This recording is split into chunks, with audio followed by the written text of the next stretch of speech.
नमस्कार दोस्तों, आपका स्वागत है पढ़ाई गुरु चैनल में।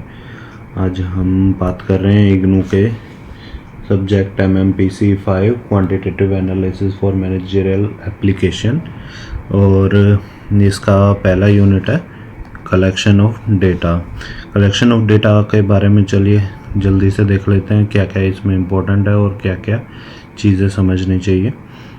और सबसे पहले ये ऑब्जेक्टिव देख लो कि इसके बाद क्या क्या समझ आ जाएगा कि सिग्निफिकेंस क्या है डेटा कलेक्शन का, प्राइमरी और सेकेंडरी डेटा क्या होता है, अलग अलग मेथड क्या है प्राइमरी डेटा के, और सूटेबल क्वेश्चननेयर का एक डिज़ाइन कैसा होता है। ये हालांकि इतना इम्पोर्टेंट नहीं है। एडिट प्राइमरी डेटा अगर आपको पता हो तो कैसे करेंगे, and sources of secondary data and it's use, ये सब इसके बारे में आएंगे। अभी हम देख लेते हैं। चलिए, इंट्रोडक्शन लिखा है बेसिकली कि होता क्या है, डेटा क्या होता है, data of expressed in quantitative form, उनको हम डेटा बोलते हैं। ठीक है, कोई भी सक्सेसफुल इन्वेस्टिगेशन होती है स्टैटिस्टिकल, वो उसके लिए क्या ज़रूरी होता है, अवेलेबिलिटी ऑफ रिलायबल डेटा, जो कि अप्रोप्रिएट मेथड चूज़ किया जाना चाहिए उसके डेटा कलेक्शन के लिए। इसलिए डेटा कलेक्शन काफ़ी इम्पोर्टेंट हो जाता है। तो डेटा कलेक्शन की अगर डेफिनेशन बात करें तो very basic activity in decision making है, एंड इससे क्या करते हैं हम, अलग अलग तरह से डेटा कलेक्ट करते हैं। फिर आ जाती है बात प्राइमरी एंड सेकेंडरी डेटा की। तो देखो बेसिकली इसमें कुछ बहुत बड़ा अंतर नहीं है, प्राइमरी और सेकेंडरी डेटा सेम होता है, जस्ट उसका कलेक्शन का पर्पस क्या है उसी की वजह से हम इसको डिफाइन करते हैं। अगर तो देखो मान लो एक प्राइमरी यूज़र है, जो प्राइमरी डेटा होता है वो सुपरविजन ऑफ इन्वेस्टिगेटर मान लो मैं ही हूँ और मैं ही उस डेटा को कलेक्ट कर रहा हूँ या फिर मेरे लिए ही किया जा रहा है, उसे प्राइमरी डेटा कहेंगे। लेकिन अगर डेटा मैं नहीं कलेक्ट कर रहा, अगर मैं इन्वेस्टिगेटर हूँ, मैं नहीं कलेक्ट कर रहा और मेरे पास अदर सोर्सेज है, जैसे मान लो कि मेरे पास बैलेंस शीट है या कुछ और है, उससे मैं कुछ डेटा ड्राइव कर रहा हूँ, तो उसको सेकेंडरी डेटा कहा जाएगा। ठीक है, तो इन्होंने एग्जांपल दिया, data which is primary in the hand of become secondary. अगर मान लो मेरे से डेटा मैंने कुछ डेटा प्रिपेयर किया, उससे तुम अदर कंक्लूजन निकालते हो, तो वो तुम्हारे लिए सेकेंडरी डेटा बन गया, मेरे लिए प्राइमरी डेटा बन गया। बस इसमें इतना ही है, इसके ज़्यादा कुछ नहीं है। जिसके बाद आते हैं मेथड ऑफ कलेक्टिंग डेटा। दो तरह के मेथड होते हैं, observation method and questionnaire method. Observation method की इसमें कुछ भी इन्वेस्टिगेटर कुछ भी पूछता नहीं, कुछ भी बात नहीं करता, वो बस आएगा, बैठेगा, ऑब्जर्व करेगा और प्रोड्यूस करेगा। ऑब्जर्वेशन मेथड में बस यही है। ठीक है, फिजिकल डिफ़िकल्टी आ सकती है, अगर कुछ आती है तो उससे एरर जनरेट हो सकते हैं। तो डेटा का मेन गोल यही होना चाहिए कि जितना ज़्यादा एरर फ्री हो उतना ज़्यादा अच्छा होता है। ठीक है, इसीलिए जो ऑब्जर्वेशन मेथड है वो इतना पॉपुलर नहीं होता, जो क्वेश्चननेयर मेथड है वो ज़्यादा यूज़ होता है। ठीक है, क्वेश्चननेयर मेथड में क्या करते हैं कि ये क्वेश्चननेयर ड्रॉ करते हैं कि आपको जो जो डेटा चाहिए उसके लिए फॉर्म ड्रॉ करेंगे, एंड उसमें रिलेवेंट क्वेश्चन पूछेगा जिसका रिस्पॉन्स आएगा, और वो रेस्पॉन्स को अकॉर्डिंगली रिकॉर्ड किया जाएगा। क्वेश्चनर इसमें दिया है कि मेथड कंडक्ट किए जा सकते हैं, इंटरव्यू हो गए, मेल हो गए और टेलीफोन हो गए। जैसे आप साइकोलॉजिस्ट वगैरह को देखते हैं तो वो आपको एक साइकोवेल में आपको क्वेश्चनर का फॉर्म देगा, क्वेश्चनर का फॉर्म भरोगे तो उससे जो साइकेट्रिस्ट होगा उसको आपके बारे में जानकारी मिल जाएगी। इसी तरह ये अपना क्वेश्चनर मेथड में यूज़ होता है। उसके बाद आता है पर्सनल इंटरव्यू मेथड। इसमें फेस टू फेस होता है। ठीक है, मेल क्वेश्चननेयर होते हैं। ठीक है, इसमें आपको भरने को नहीं देगा, वो खुद रेस्पॉन्ड करेगा। मेल क्वेश्चननेयर में आपको मेल पे दे दिया या लेटर से या उससे, और उसके बाद आप उसको रिस्पॉन्स करोगे। और फिर टेलीफोनिक हो गया कि जो कॉल पे हो गया। ठीक है, बेसिकली बहुत सिंपल से कंसेप्ट है, इसमें ज़्यादा कंफ्यूज होने वाला कुछ नहीं है। ठीक है, फिर आता है आपका क्या कहते हैं, सर्वे डिज़ाइन। ठीक है, इसमें एक चीज़ लिखी हुई है ना कि क्वेश्चननेयर मेथड बहुत एफिशिएंट और फास्ट होता है कलेक्टिंग डेटा के लिए, बट इसके लिमिटेशन बहुत ज़्यादा है। जैसे कि certain sensitive aspect of income, age, personal life detail which are respondent. कुछ कुछ लोग ऐसे होते हैं कि जो ये सब शेयर नहीं करना चाहते, तो इसलिए ये काफ़ी लिमिटेड हो जाता है, और इसलिए काफ़ी सारे सर्वे भी किए जाते हैं कि इन्वेस्टिगेटर क्या डिसाइड किया है कि उसने क्वेश्चन मेथड को यूज़ करना है तो वो सर्वे ड्रॉ कर सकते हैं। ठीक है, सर्वे में क्या क्या चीज़ें होती है, क्वेश्चनर डिज़ाइन होता है, प्री टेस्टिंग होती है और एडिटिंग होती है। अब डिज़ाइनिंग ऑफ क्वेश्चनर किस तरह किया जाता है, ये सेकंड मेथड के बारे में हो रही है। इसमें सबसे पहले कवरिंग लेटर होना चाहिए। ठीक है, कवरिंग लेटर उसका पर्पस ऑफ स्टडी हाईलाइट करना चाहिए, और रेस्पोंडेंट उनको एश्योर करना चाहिए कि सारे जो रिकॉर्ड है वो कॉन्फिडेंशियल होंगे। सिंपल सी बात है, आप किसी को कुछ डेटा शेयर कर रहे हो और आपको लगे कि नहीं ये डेटा लीक हो सकता है, तो आप किसी को वो डेटा दोगे? नहीं दोगे। इसलिए उसमें ये सब डिटेल लिखा होता है, जो कवरिंग लेटर होता है कि हम आपका डेटा किसी के साथ शेयर नहीं करेंगे। आप बहुत सारी वेबसाइट विजिट करते हो, उसमें भी लिखा होता है कि हाँ नहीं ये डेटा कॉन्फिडेंशियल है, या हम उसको उस पर्पज़ के लिए यूज़ करेंगे। अगर शेयर करेंगे भी तो वो आपको पहले डिस्क्लोज करते हैं। तो जो टर्म्स एंड कंडीशन आते हैं वो अच्छे से पढ़ना चाहिए।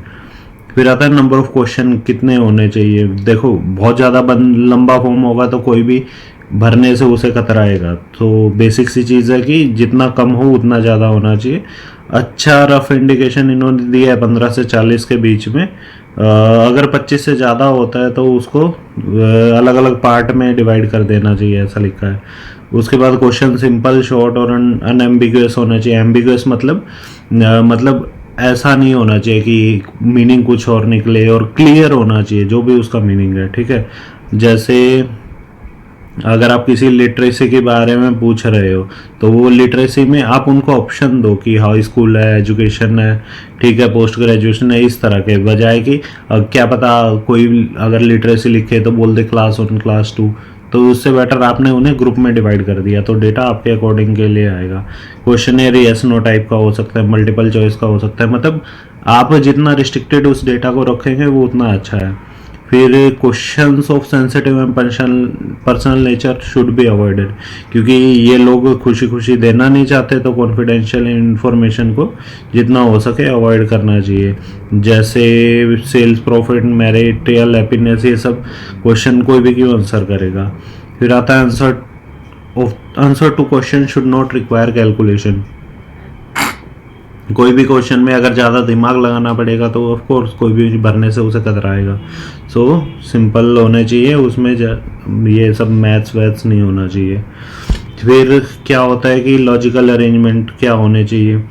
लॉजिकल अरेंजमेंट ये ऐसा बोल रहा है कि कॉन्टीन्यूटी ऑफ रिस्पॉन्स होना चाहिए, और रेस्पोंडेंट को ये नहीं चलना चाहिए कि उसको कोई पीछे वाले क्वेश्चन से देखना पड़ेगा। मतलब क्वेश्चन में ऐसा नहीं कि आप एक डेटा अभी पूछ रहे हो, फैमिली डिटेल की बात चल रही है तो आप फैमिली से रिलेटेड कि कितने भाई है, कितने बहन है, ये सब एक ही जगह पे लिखो कि आपने ये पूछ लिया, माता पिता यहाँ पे है, और उसके बाद 10 क्वेश्चन बाद आप दोबारा पूछ रहे हो, तो उनका अरेंजमेंट लॉजिकल होना चाहिए। फिर क्रॉस चेक और फुट नोट्स जो भी होते हैं कि अगर कुछ होना चाहिए तो उसमें दिया होना चाहिए कि ऐसे क्वेश्चन होने चाहिए जो एक दूसरे को क्रॉस चेक करे, ताकि जो इन्फॉर्मेशन दी जा रही है कोई भी रैंडम नहीं। ये ऐसा लिख दे कि आप जैसे एक क्लॉथ के ब्रांड के बारे में ले रहे हो तो आपने जेंडर ले लिया मेल, लेकिन आप नीचे क्या कहते हो उसे ऑप्शन दे रहे हो कि फ्रॉक है या ये है, तो ऑफकोर्स कोई क्यों भरेगा उससे। हालांकि जेंडर एज्यूम नहीं करना चाहिए, बट स्टिल ये सब इस तरह का क्रॉस वेरिफिकेशन होना चाहिए ताकि आपको जो डेटा मिले रिलायबल मिले। ठीक है, और जो पर्पज ऑफ क्लैरिटी के लिए क्या बोल रहा है कि अगर कुछ डाउट आए रेस्पोंडेंट के माइंड में तो उन्हें फुट नोट दिए जाने चाहिए, कि मतलब कुछ क्वेश्चन अगर कंफ्यूजिंग है तो उसके बारे में आप स्टार लगा के देखते हैं ना कि ये चीज़ वो क्या पूछ रहा है।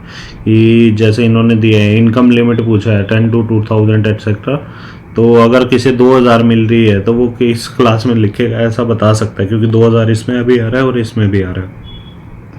ठीक है, इन्होंने एक रफ आइडिया, एक रफ क्वेश्चनर का फॉर्मेट दिया है, ये आप देख सकते हो, नाम, रोल नंबर, इस तरह से आपसे क्लियर डिटेल पूछ रहे हैं कि आपकी फॉर्म क्या है, पार्टनरशिप है, ये है। तो ये सब बहुत, मतलब आपको इसमें बहुत ज़्यादा दिमाग नहीं लगाना पड़ेगा, ये सिंपल क्वेश्चनर फॉर्म है। तो डेटा कलेक्शन इसी तरह किया जाता है। और एक बार क्वेश्चन बन गया तो उसका सबसे पहले प्री टेस्टिंग होता है।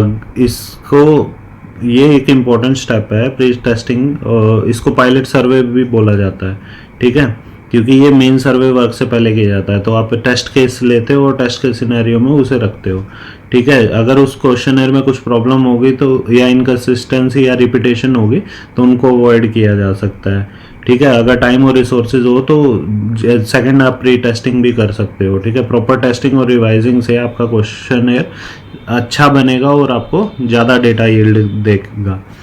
फिर आता है एडिटिंग प्राइमरी डेटा।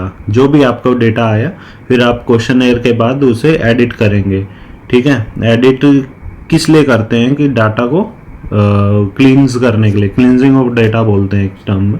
तो उसमें क्या क्या होता है, कंप्लीट होना चाहिए, कंसिस्टेंट होना चाहिए, उसकी एक्यूरेसी हाई होनी चाहिए और होमोजेनिटी होनी चाहिए। ये 4 चीज़ें होनी चाहिए। चलिए एक एक करके पढ़ लेते हैं। कंप्लीटनेस क्या कहता है कि डाटा कंप्लीट होना चाहिए ऑल रिस्पेक्ट में, ठीक है, कि सभी लोगों ने सारे क्वेश्चन आंसर किए हो, ठीक है, कुछ भी आधा अधूरा खाली ना हो, ठीक है। अगर कुछ इंपॉर्टेंट क्वेश्चन लेफ्ट अनआंसर्ड है तो उनको कांटेक्ट करके उनका रिस्पॉन्स लिया जाना चाहिए। फिर कंसिस्टेंसी आ गई कि डेटा ऐसा कि ऐसा होना चाहिए कि कोई कंट्राडिक्टरी आंसर ना हो, कि जैसे मैंने आपको फ्रॉक और मेल का एग्जांपल दिया तो उसी तरह से कुछ कंट्राडिक्शंस ना अराइज करें। इससे क्या होगा कि जो आपका डेटा बनेगा वो गलत बनेगा, ठीक है। एक्यूरेसी, डेटा एक्यूरेट होना चाहिए, ठीक है। क्वेश्चनर की सबसे पहले एक्यूरेसी चेक करेंगे कि जो भी रेस्पोंडेंट ने दिया है वो एक्यूरेट दिया है या नहीं, ठीक है। अगर ऐसा लगे कि ये ऐसा बोलते हैं कि सबसे डिफ़िकल्ट जॉब होता है, अगर इन एक्यूरेसी कुछ कुछ परमिट की जा सकती है लेकिन ज़्यादा नहीं की जा सकती और इससे मिसलीडिंग इन रिजल्ट आ सकते हैं, इसीलिए हम रैंडम क्रॉस चेकिंग भी करते हैं। होमोजेनिटी की बात करते हैं कि क्वेश्चन सबको सेम सेंस में समझ आए, कि ऐसा नहीं कि आपने जो लिखा है वो वेग क्वेश्चन हो गया और किसी और को कुछ और समझ आ रहा है, किसी और को कुछ और समझ आ रहा है, ठीक है। जैसे हिंदी में कहा वो होता है ना कि एक वर्ड, एक शब्द के अलग अलग मतलब हो सकते हैं, कि हम वो पढ़ते हैं कनक कनकते सोगुनी मादकता अधिकाय, वाय खाए बोरा है, वाय पाए बोरा है। तो उसमें कनक का मतलब सोना भी होता है और कनक का मतलब खाने वाला भी होता है। तो इस तरह के वर्ड्स नहीं यूज़ होने चाहिए, जो भी हो वो क्लियर हो, ठीक है, होमोजीनियस हो डेटा, ठीक है। और ये कह रहे हैं कि इतना क्लियरली स्टेटेड होना चाहिए कि मंथली, वीकली, ईयरली इनकम जो पूछ रहे हैं वो मंथली पूछ रहे हैं, ईयरली या डेली पूछ रहे हैं। हर जगह अलग अलग तरह की इनकम होती है। यूएस में 7 दिन में आपको सैलरी मिलती है और इंडिया में मंथली मिलती है। तो इस तरह से जो भी हो एक ही टोन में डेटा मिलना चाहिए। फिर जो सेकेंडरी डेटा के सोर्सेज की बात कर रहा है, सेकेंडरी डेटा जो आपको मैंने बताया जो डिराइव्ड डेटा होता है, ठीक है। इनको 2 तरह से करते हैं क्या कहते हैं कलेक्ट। पहला तो पब्लिश्ड चीज़ों से, दूसरा अनपब्लिश्ड चीज़ों से। पब्लिश्ड चीज़ों के बहुत सारे सोर्सेज है। अगर जैसे गवर्नमेंट डेटा की बात करें तो central statistical organisation, national sample survey organisation, office of the registrar general and consensus commissioner of India, labour bureau, federation of India commercial, Indian council of agriculture and research, ये सब देखो newspaper दिए है, social event, ये सब बात कर रहे हैं। तो बहुत सारे सोर्सेज होते हैं जो क्या कहते हैं कंपाइल करते हैं, पब्लिश करते हैं डेटा को, और उन डेटा से आप अपना डेटा फिर बना सकते हो। ये पब्लिश्ड सोर्सेज हो गए। फिर आते हैं अनपब्लिश्ड सोर्स, ऐसे स्टैटिस्टिकल डेटा जो पब्लिश्ड नहीं हुए। जो मेजर सोर्स होता है स्टैटिस्टिकल डेटा का वो गवर्नमेंट के द्वारा प्रोड्यूस होता है या फिर सेमी गवर्नमेंट या फिर प्राइवेट पब्लिक ऑर्गेनाइजेशन। और किस पे बेस्ड होता है वो, date drawn from the internal record. Generally उसका जो डेटा होता है, कुछ डॉक्यूमेंट्स इंटरनल होते हैं, तो ये जो इंटरनल रिकॉर्ड डेटा है वो ऑथेंटिक स्टैटिक डेटा होता है और जनरली मच चीपर होता है प्राइमरी डेटा से, क्योंकि आप सर्वे लेके कलेक्ट कर रहे हो, उससे बेटर आप पब्लिक डेटा से डिराइव कर लो, क्योंकि उस पर ऑलरेडी एफर्ट लगाए जा चुके हैं, तो आपको अलग से नहीं लगाने पड़ेंगे। फिर आ जाते हैं, इसमें बात कर लेते हैं प्रिकॉशंस की। जो प्रिकॉशन सेकेंडरी डेटा में यूज़ होता है, क्या क्या प्रिकॉशन रखनी है किसी भी डेटा के लिए, कि data generally full of error, bias और सैंपल साइज की वजह से हो सकता है, तो उसको अवॉइड करने के लिए हम लोग ये चीज़ें कंसीडर करते हैं। सूटेबिलिटी की डेटा ये चेक करना कि डेटा जो अवेलेबल है वो सूटेबल, जो भी इंक्वायरी हम कर रहे हैं उसके लिए सूटेबल है या नहीं, रीडेबल है या नहीं, कि किसी ने गलत तरह से टिक किया है डेटा। और जो अगर सेकेंडरी सोर्स का है, हम सेकेंडरी सोर्स में चलो टिक नहीं करता, सेकेंडरी सोर्स में जो कॉन्फिडेंटली अगर किसी ऑर्गेनाइजेशन का हम डेटा यूज़ कर रहे हैं वो कितना रिलायबल सोर्स है, कि जरूरी नहीं कि आप ऐसे ही कोई भी नेता वेता बोल रहा है और कि हाँ ये हो रहा है वो हो रहा है तो आप थोड़ी उस पर रिलाई करोगे जब तक वो आपको पब्लिक डिस्क्लोजर में नहीं किया कहा जा रहा। तो इसी तरह हमें सिर्फ फैक्ट्स पे और रिलायबिलिटी पे ध्यान देना है। उसके डेटा एडिक्वेट होना चाहिए, डेटा डिफरेंट सोर्सेज से अवेलेबल तो है लेकिन अगर लिमिटेड है इस और पूरा पर्पस सर्व नहीं कर रहा तो ऐसे डेटा को हम लोग अवॉइड करेंगे। तो ये चीज़ प्रिकॉशंस उसमें ली जाती है। फिर आता है सेंसस एंड सैंपल, ठीक है। अगर सेकेंडरी डेटा ना अवेलेबल हो तो एक प्राइमरी डेटा किया जा सकता है। तो ओरिजिनल इन्वेस्टिगेशन में B obtained by either bye census और सैम्पलिंग मेथड। तो या तो आप सबसे एक एक करके सर्वे करवाओ या फिर अलग अलग डेटा का सैम्पलिंग आप कर सकते हो। तो बहुत सिचुएशन में इन्वेस्टिगेटर क्या करता है, उसका एक इंटरेस्ट होता है कि आप अगर आपको मान लो कुछ कैरेक्टरिस्टिक है पॉपुलेशन के वो स्टडी करने हैं, ठीक है। इसमें और कुछ इम्पोर्टेंट है नहीं।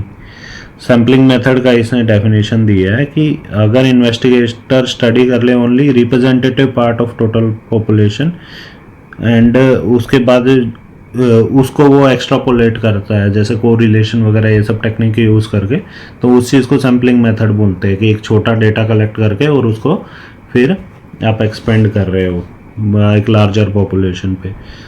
तो सेंसस मेथड का एडवांटेज क्या है कि जो information about every item in the population can be obtained, ठीक है। और इसकी लिमिटेशन क्या है कि इसे great deal of money and time चाहिए। जैसे गवर्नमेंट करवाती है NPR, तो नेशनल पॉपुलेशन रजिस्टर, तो उसके लिए वो कौन ये सेंसस करवाती है, तो सेंसस में उसे पूरा डेटा मिल जाता है, ठीक है, हर एक के बारे में। और जो प्रैक्टिकल सिचुएशन में क्वालिटी कंट्रोल वगैरह उसमें ज़्यादा मिलता है, ठीक है। जो सैम्पलिंग मेथड होता है वो ज़्यादा यूज़ होता है, जैसे बहुत सारे सर्वे आते हैं, आप ये एग्जिट पोल वगैरह देखते हो तो उसमें एक सैम्पल डेटा लिया जाता है और उस सैम्पल के से वो लोग बेसिकली एक्स्ट्रापोलेट करते हैं। तो ये इसी के साथ आपसे ये रिक्वेस्ट करते हैं कि आप हमारे चैनल को सब्सक्राइब करें, आपको वीडियो पसंद आया तो लाइक करें और प्लीज़ ज़रूर शेयर करें।